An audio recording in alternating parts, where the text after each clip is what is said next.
Bhatia. I'm the Director and Head of Imaging at the Fortis Escorts Heart Institute in New Delhi. Today, we shall be discussing the CT planning of the ideal Tavr. There is no doubt that the clinical case for Tavr today is overwhelming, and Tavr is here to stay. The success of intervention depends on accurate deployment of the prosthesis. And for accurate deployment, we need accurate device selection. Matching the prosthesis size to the patient anatomy is critical. And patient anatomy needed for sizing includes measurement of the aortic valve complex, getting the best imaging plane, the access route, besides unsuspected comorbidities and prediction of complications. And CT today is the mainstay for pre-procedural workup of Tavr patients. The CT acquisition is done all the way from the root of the neck down to the femorals for excellent acquisition, and that is key. The protocol used is a gated aortic root and cardiac acquisition, followed by a non-gated acquisition of the peripheral access route.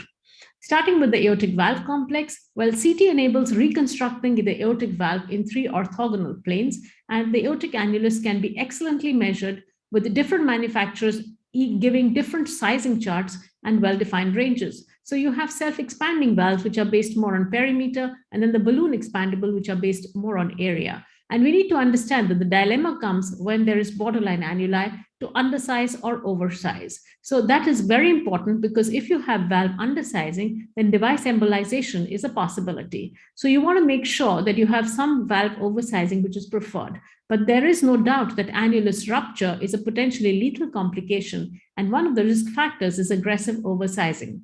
When you're doing oversizing, you want to look at severe annulus calcifications, narrow roots, narrow STJs, bulky leaflets, low coronary ostia, mitral annular calcification, and porcelain aorta. Looking at aortic valve calcifications, these may be at the valvular or at the landing zone level, and moderate to severe annular and subannular calcifications can predict annular rupture. So one needs to be careful.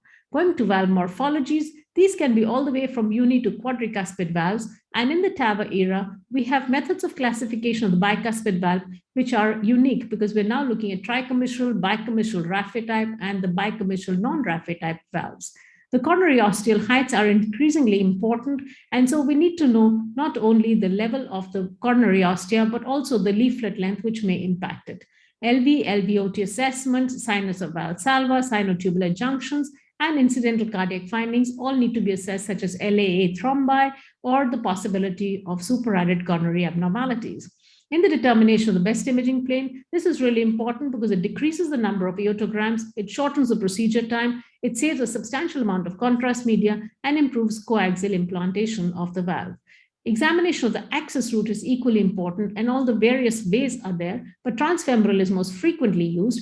And what we're really looking for are unsuitable or exclusion criteria, which include very narrow vessels or the presence of tortuosity, together with high-risk atheromas, dissections, intimal flaps, and severe calcifications.